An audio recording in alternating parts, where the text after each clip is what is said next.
அனைவருக்கும் வணக்கம். திருப்பதி ஏழுமலையான் கோவில் ஆண்டு முழுவதுமே கோடிக்கணக்கான பக்தர்கள் தரிசனம் செய்து வராங்க.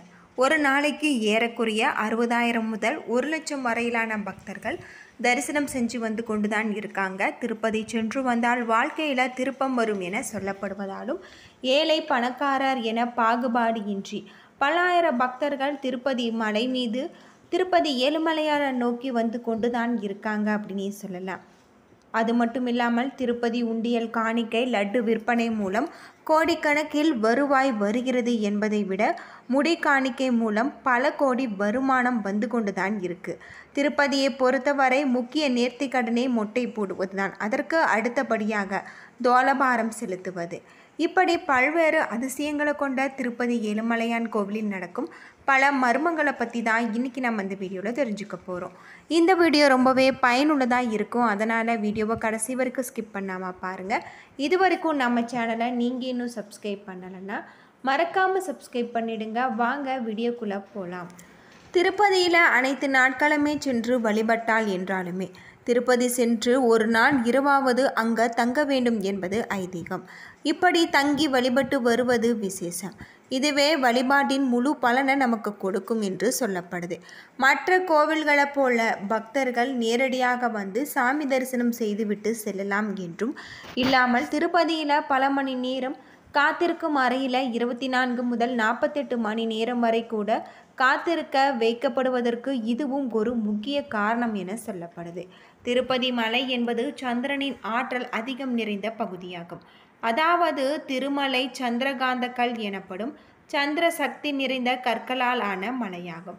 ஆனால் திருப்பதி சந்திரனுக்குரிய பரிகார தலமாக இருக்கு. ஜோதிட ரீதியாக சந்திர பகவான் மனோகாரகன் என்று அழைக்கப்படுகிறார்.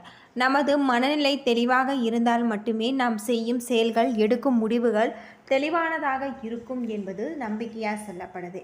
அப்படி தெளிவான மனநிலையில் எடுக்கப்படும் முடிவுகள் வெற்றிகளை தரும். திருப்பதி சென்று வந்தால் ஒருவரின் வாழ்க்கையில் மாற்றம் ஏற்படும் என்பதற்கு இதுவே ஒரு காரணமாக இருக்குது அப்படின்னே சொல்லலாம். திருப்பதி பெருமாளை சனிக்கிழமைகளில் சென்று தரிசிப்பது சிறப்பு என்பாங்க. சனிக்கிழமைகளில் பெருமாளை வழிபடுவதும் கோவிலுக்குள் சொல்லப்படும் ஒரு பொதுவான நியதி. ஆனால் திருப்பதியை பொறுத்தவரை ரோகிணி, திருவோணம், அஸ்தம் போன்ற சந்திரனின் ஆதிக்கம் நிறைந்த நட்சத்திரக்காரர்கள் வரக்கூடிய நாட்களில் வழிபடுவது இன்னும் சிறப்பு வாய்ந்த ஒன்றாக சொல்லப்படுது. சந்திர ஆதிக்கம் பெற்ற நட்சத்திரங்கள் சந்திரபலம் நிறைந்த நாட்களில் திருப்பதி பெருமாளை சென்று தரிசித்தால் நம்முடைய வேண்டுதல்கள் அனைத்தும் கண்டிப்பாக நிறைவேறும் அப்படின்னும் சொல்லப்படுது. இப்படி பல்வேறு அதிசயங்களை கொண்ட கோவிலாக தான் திருப்பதி ஏழுமலையான் கோவில் இருக்குது அப்படின்னே சொல்லப்படுது. திருப்பதி ஏழுமலையான் கோவில் 7 மலைகளை கடந்து நாம் 7 மலையான தரிசிப்பதால் நம்முடைய வாழ்க்கையில் இருக்கக்கூடிய அனைத்து விதமான பாவங்களும் தீரும் அப்படின்னு சொல்லலாம். வாழ்வில் திருப்பம் நிச்சயம் என்று திருப்பதி தல தரிசனத்தை சொல்லுவாங்க. கலியுகத்தின் கண்கண்ட தெய்வமான திருமாலின் அற்புதமான திருத்தலம்தான் இது. இந்த தலத்துக்கு வந்து அருள்பாலிப்பது கூட ஒரு உன்னதமான நிகழ்வு. திருப்பதி ஏழுமலையான் கோவில் வெங்கடேஸ்வரா கோவில் நாட்டில் உள்ள மிக பழமையான புகழ்பெற்ற ஆன்மீக யாத்திரை தலமாக இருக்கு. திருவேங்கட மலையின் 7வது சிகரத்தில் வீற்றிருக்கு. புஷ்கரணி ஆற்றின் தெற்கே அமைந்துள்ள இந்த கோவில் முழுக்க பாரம்பரிய கோவில்களை கட்டுமான அம்சங்களுடன் நிர்மாணிக்கப்பட்டிருக்கு அப்படின்னே சொல்லலாம். 2.2 ஏக்கர் பரப்பளவில் அமைஞ்சிருக்கக்கூடிய இந்த கோவிலின் உள்ளே 8 அடி உயர வெங்கடேஸ்வரர் சிலை பிரதிஷ்டை செய்யப்பட்டிருக்காங்க. ஆனந்த நிலைய திவ்ய விமானம் என்னும் தங்க பீடத்தின் மீது இந்த சிலை நிறுத்தப்பட்டிருக்கு. அது மட்டும் இல்லாமல் இந்த விக்கிரகத்தின் கண்களில் ஜொலிக்கும் மாணிக்க ரத்தின கற்கள் பொதிக்கப்பட்டிருக்காங்க. கற்பூரம் மற்றும் குங்குமம் போன்றவற்றை இவற்றோடு சேர்த்து பொதிக்கப்பட்டிருக்காங்க. ஏழுமலையானின் திருமேனிக்கு பச்சை கற்பூரம் சாத்துறாங்க. பச்சை கற்பூரம் ஒரு வகை ரசாயனம் கலந்தது. சாதாரண கற்களில் தடவி வந்தால் காலப்போக்கில் அந்த கல்லில் வெடிப்பு ஏற்படும். ஆனால் ஏழுமலையானுக்கு 365 நாட்களுமே பச்சை கற்பூரம் தடவுறாங்க. எந்த பாதிப்பும் ஏற்படுவதில்லை அப்படின்னு சொல்லப்படுது. கடல் மட்டத்தில் இருந்து சுமார் 3000 அடி உயரத்தில் அமைஞ்சிருக்கக்கூடிய திருப்பதியில் எப்பொழுதும் குளிர் நிறைந்திருக்கக்கூடிய திருப்பதியில் அதற்கு நேர்மாறாக கருவறையில் ஒரு இயற்கை அற்புதம் இருக்குது அப்படின்னே சொல்லலாம். அதிகாலை குளிர்ந்த நீரால் அபிஷேகிக்கும் போது பெருமாளுக்கு வியர்க்கும். பீதாம்பரத்தால் அந்த வியர்வையை ஒற்றி எடுப்பாங்க. ஏழுமலையானின் திருமேனி எப்பொழுதுமே 110 டிகிரி ஃபாரன்ஹீட் வெப்பத்துடன் இருக்கும் என்று சொல்லப்பட்டிருக்கு. அதுபோன்று ஒவ்வொரு வியாழக்கிழமையும் ஏழுமலையானுக்கு அபிஷேகம் செய்வதற்கு முன்னதாக நகைகளை கழற்றுவாங்க. அப்போது ஏழுமலையானின் ஆபரணங்கள் கதகதப்புடன் இருப்பதை உணர முடியும் அப்படின்னு சொல்லப்பட்டிருக்கு. திருப்பதி ஆலயத்தில் இருந்து சுமார் 1 கிலோமீட்டர் தொலைவில் சிலா தோரணம் என்ற அபூர்வ பாறை இருக்குது. உலகத்திலேயே இங்கு மட்டும் காணப்படும் இந்த பாறைகளின் வயது 250 கோடி வருடம் அப்படின்னு சொல்லப்பட்டிருக்கு.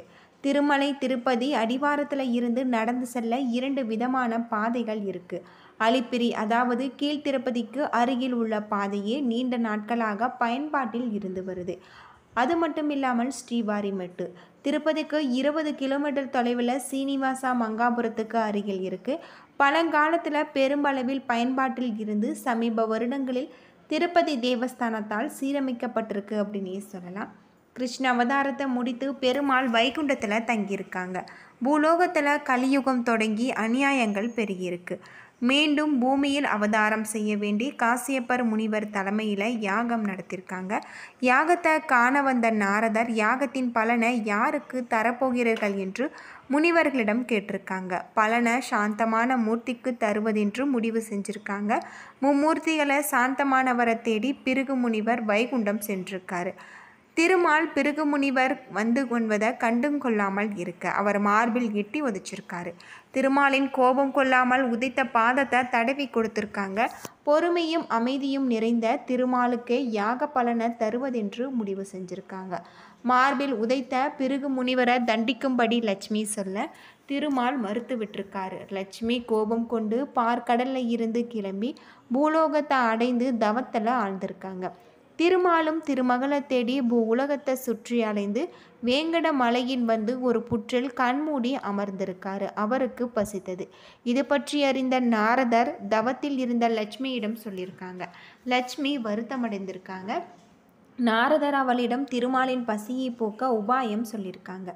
அதன்படி பிரம்மாவும் சிவனும் பசுவாகவும் கன்றுவாகவும் மாற லட்சுமி தாயார் அவற்றின் எஜமானி போல வேடமணிந்து அப்போது அந்த பகுதியை ஆட்சி செய்த மன்னனிடம் விற்க சென்றிருக்காங்க. மன்னன் வாங்கிய பசு மேய்ச்சலுக்கு செல்லும் போது திருமால் இருந்த புற்றுக்கு சென்று பால் சுரிந்திருக்கு. பசுவை மேய்த்த இடையன் பசுவின் பின்னால் சென்று புற்றில் பால் சொரிவதை கண்டிருக்காங்க. கோடாரியால் பசுவை அடிக்க முயற்சி செஞ்சுருக்காங்க. கோடாரி தவறி புற்றுக்குள் இருந்த பெருமாளின் தலையில் பட்டு ரத்தம் சிந்திருக்கு. தன் காயம் தீர மூலிகை தேடி சென்ற பெருமாள் ஆசிரமம் ஒன்றை கண்டிருக்காங்க. அது வராகமூர்த்தியின் தன் பிள்ளையான திருமாலின் முகத்தை கண்டவுடன் பாசத்தில் மூழ்கியிருக்காங்க. திருமகளும் அன்புடன் வகுலாதேவியே அம்மா என்று அழைச்சிருக்காங்க. வகுலாதேவி தன் பிள்ளைக்கு சீனிவாசா என்று பெயரும் ஏற்றிருக்காங்க. தன் பிள்ளையின் காயம் தீர மருந்திட்டு பசிப்போக்கிட கனிகளை தந்திருக்காங்க. இந்த நிலையில் சந்திரகிரி என்ற பகுதியை ஆகாசராஜன் என்பவன் ஆண்டு வந்திருக்கான். தன் பிள்ளையின் வரம் வேண்டி தன் குலகுரு முனிவரின் ஆலோசனையின்படி புத்திர காமேஷ்ட யோகம் செய்ய நல்ல நேரம் குறிச்சிருக்காங்க. யாகம் செய்யும் இடத்தை செம்மைப்படுத்தும் போது பூமியில் புதைந்திருந்த பெட்டிக்குள் இருந்த தாமரையில் படுத்த நிலையில் ஒரு பெண் குழந்தை கிடைத்தது. தாமரைக்கு பத்மம் என்று பெயர் உண்டு. எனவே குழந்தைக்கு பத்மாவதி என பெயரிட்டிருக்காங்க. ராம அவதாரத்தின் போது வேதவதி என்னும் பக்தை ராமனை மணாளனாக பெற வேண்டி தவம் செஞ்சிருக்காங்க. ராமனும் அவளிடம் பின்னாளில் அவளை மனம் செய்து கொள்வதாக வாக்குறுதி தந்திருக்காங்க. அதன்படி வேதவதி பத்மாவதியாக பிறந்திருக்காங்க. பிறந்து ஆகாசராஜனின் மகளாக வளர்ந்து வந்திருக்காங்க. சீனிவாச பெருமாளுக்கும் பத்மாவதிக்கும் திருமணம் இனிதே நடந்தது.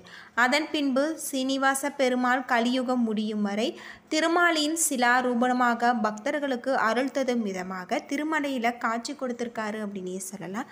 என்ன நண்பர்களே, இந்த வீடியோ உங்களுக்கு பயனுள்ள தகவலை தந்திருக்கும்னு நினைக்கிறேன். வீடியோ பிடிச்சிருந்தால் லைக் பண்ணுங்கள், ஷேர் பண்ணுங்கள், கமெண்ட் பண்ணுங்கள். இது போல தகவலை தெரிஞ்சிக்க நம்ம சேனலை மறக்காமல் சப்ஸ்கிரைப் பண்ணுங்கள். நன்றி நண்பர்களே.